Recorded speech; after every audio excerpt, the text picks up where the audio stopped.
because I have no idea why, but I cut out. So I'm just going to give it a minute here. I am in Retiro Park, and you can smell the gorgeous lavender around me. You'll see these beautiful flowers out here. I have no idea why it cut out there. So I'll just give it a minute. And wait for a few people to come on board. So hi there, good evening. I'm very, very sorry if I lost you. I have no idea why that happened. But I am live now. So you can smell the lavender around. It is spring here in Madrid. I would call it summer by my standards. And I am in Retiro Park, which is one of the largest city parks in all of Europe. It was a royal park here and then was made public. So there, thank you for joining me. I'm sorry that this has taken much longer to connect. I had no idea. I was getting some peculiar feedback, but here is Las Jardinas del Buen Retiro. Como era habitual en los jardines pintorescos, la cúpula que forma la montaña artificial de Retiro el oculto. Anyway, so hi Nancy. Yeah, we found Megan. Thank you. Feel free to share it. I'm very, very sorry. It wasn't my intention to cut out, but suddenly it was just playing back to me. But this is Retiro Park. So I'm back in Madrid. I did a couple of live tours here a couple of years ago, but I'm just thrilled to be back in this beautiful city. It's always tough to sort of say preferred and best and things like that, but this would be my favorite city probably in Spain if I had to pick one. It is obviously the capital of Spain. Hey, hola, Ali. Hi there. So I don't know how the weather is up in the north of Scotland right now, but you'll see it's just terrible here. It's probably 20 degrees. No, maybe a little less, maybe 18. Gorgeous, gorgeous blue sky. And I'm out here in the park. And what I thought I would do is just wander along towards the historic center of this really spectacular city. So Greater Madrid is several million people. Diane, hi there. It's obviously a big city and an important city, but it's also on a high plateau. So we're 1,000 meters up here, about 3,300 feet, almost exactly the same as Calgary, if someone needs sort of a reference. Sorry, I'm just listening to the birds up in the trees. But the lights are just coming on in Madrid. Madrid at night is gorgeous. It's a very safe, friendly city. So I'm staying at a hotel I stayed at 2 years ago. And most of my group is arriving tomorrow. But I have one person who's already arrived. And she is walking here with me but doesn't want to be on the screen. So that's perfectly reasonable. So we're going to have to go out and have some tapas. But we're going to come up to the old gates of the old city here. Now, difficult city if you're kosher, because of course they eat so much cured pork, cured meat here. But it's a fun and interesting place. And it's nice, of course, so many of the people here. I went out when I arrived here later today. I did have a nap, I have to admit. But when I arrived later on, I went out and had a sandwich, and the fellow served me with Venezuelan, very typical. But we're right now in I'm just on the edge. It is late in the evening for me, Chloe. But we're just on the edge of the historic city out here. And when I say that, there was this walled city, of course, for hundreds of years, but the 18th century. So you imagine, this city effectively controlled, it was the first world superpower in a true sense, for better and for worse. And of course that was the Declaration of Toledo, when they sort of separated the world between the Portuguese and the Spanish. That's all heavy, heavy history. But as we look down to the edge of Retiro, we come into what would have been the historic gates. By the way, there's a tower up here. Feels very, very much like an Italian tower. But obviously you're here in historic Spain. But let's head down to the old gate. Then I'm going to wander into town and go out and get a little bit of yummy tapas at some point. But see, all the trees are just flowering. course, we're April 19th, so, we're there really in the heart of spring here in Europe or in Southern Europe. But I hope everyone is well. It's lovely to have you here in this part of the world with me. So I flew yesterday over to London and had a night out in London with my friends, and then I came down here and I went to bed. And part of the reason I put this tour up, very honestly, is that I set the alarm and made myself get up because I didn't want to go and throw my time off. So I'm here now, wide awake, and it's 9 o'clock at night. But remember, the Spanish call themselves cat people in their own way. Hey, Jay, nice to see you. Hola. Cat people, because they get up and live after the sun goes down. In a few days, we'll be down in Seville. Now, Seville is very significant because that is, of course, where all the wealth from the Americas came in. Because, I don't think it was Henry Morgan, it was the other famous pirate, followed the ships back to Cadiz, and they burnt Cadiz to the ground.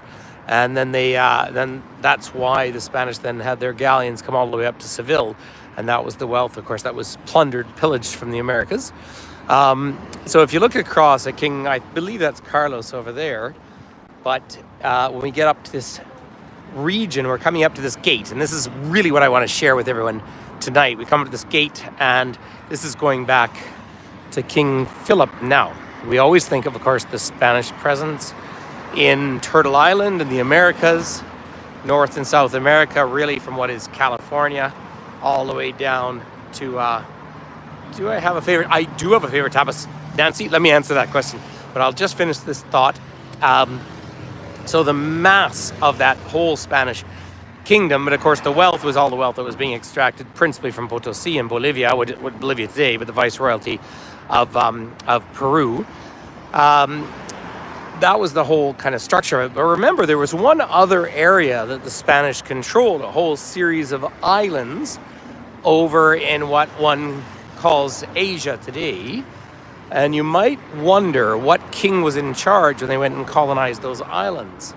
Well, King Philip of Spain, hence the Philippines. And remember, So remember, the Spanish hung on to Cuba, even, and Dominican Republic and the Philippines until they lost that in the Spanish-American War.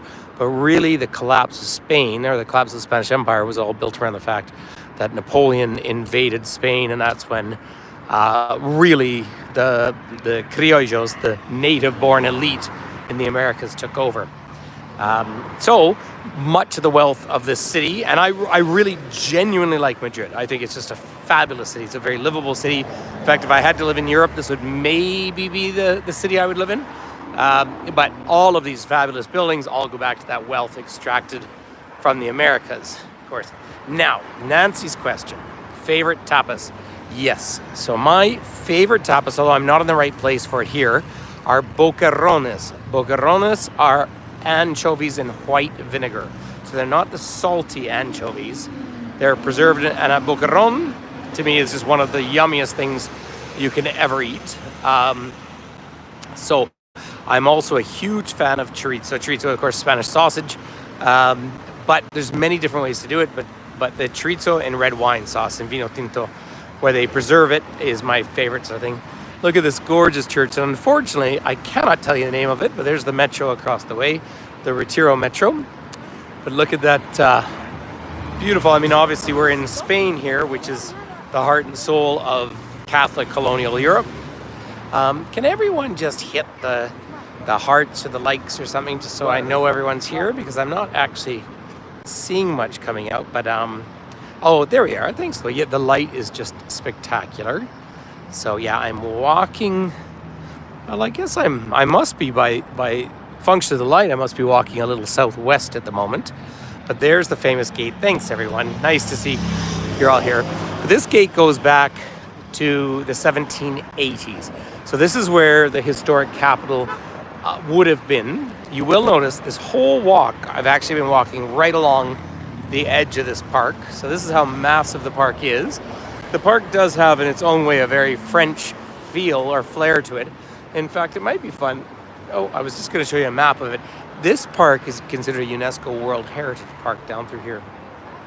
So I think we'll maybe just walk inside the park for a minute. But because everything is in blossom out here, I wish you would all be in a position to smell it as well, because it's just gorgeous. Look at the flowers there. But let's wander down as far as the gate, and then we'll probably call it a night. There's a 99.999% chance I will go out and have either a beer or a glass of wine and some tapas. And that's what you do, right? From a sort of a classic tradition here. And you'd go to one place and have a little tapas and have a drink, and then you move on to another one. And I think I remember a place down here where the tapas is just so perfect. Now, if you're unfamiliar with tapas, it's the very small servings of specific foods, one way or another. So we eat a huge amount of tapas where we live. We just don't call it tapas, but it's a lot of Asian fusion food where I live in Western Canada. But again, we move away from that old kind of meat and potatoes. Sorry, the noise from the traffic is rather astute. But yeah, the balance. So Diane, when you're in Vancouver, you're going to have some Asian tapas with me. You'll even like some of it. But the Spanish is, I find, like, I very intentionally, because I was just in Europe 10 days ago, I very intentionally didn't eat any cured meats for 10 days because I'm back here now. Oh, wow, it is a busy evening. By the way, Spain, you'll see young men out jogging here.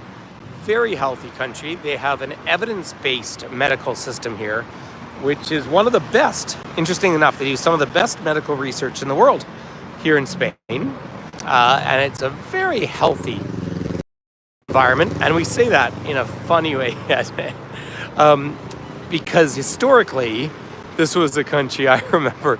I wrote my thesis when I was doing my master's degree. I wrote it when I was in Spain. Finn was 2 years old. And I remember being down at the coast, and people would, for breakfast, be having a sandwich, a cigarette, and a beer. But really, the modern Spanish are a much healthier, outgoing people, or outdoorsy people, and fit sort of environment. Of course, obviously, football, soccer is a huge part of the culture. I wish I could share the smell right now here, because it is just so beautiful. Here we are, just on the edge of the park. Oh, I just have to moon everybody for a second if I can, which is just a fun thing to do. But let's just come out to the old gate here. Wow, everybody's out jogging. I think my hotel has a good gym, so I will make a point of going to that gym tomorrow morning, dragging myself out of bed. But look at this gate. So these were the city walls. These wouldn't be the ancient city walls. These are the walls from the 18th century, because you had obviously the older colonial city. What one forgets, or one perhaps doesn't know about Spain, is that this was a very, very poor kingdom. And there was only one area, Asturias, which was not invaded. Thanks, Dan. Was not invaded or controlled by the Moors or the Muslims. And then really, for about a 700-year period, this entire peninsula was at war between Europe and the Muslim kingdoms that were here once upon a time. And then the final year, and it's a very important year, and this will be on the test for anyone who comes on my tour, but the final expulsion of the Muslims from Spain was in the year 1492. And all Americans know that date because, of course, this whole Columbus sails the blah, blah, blah.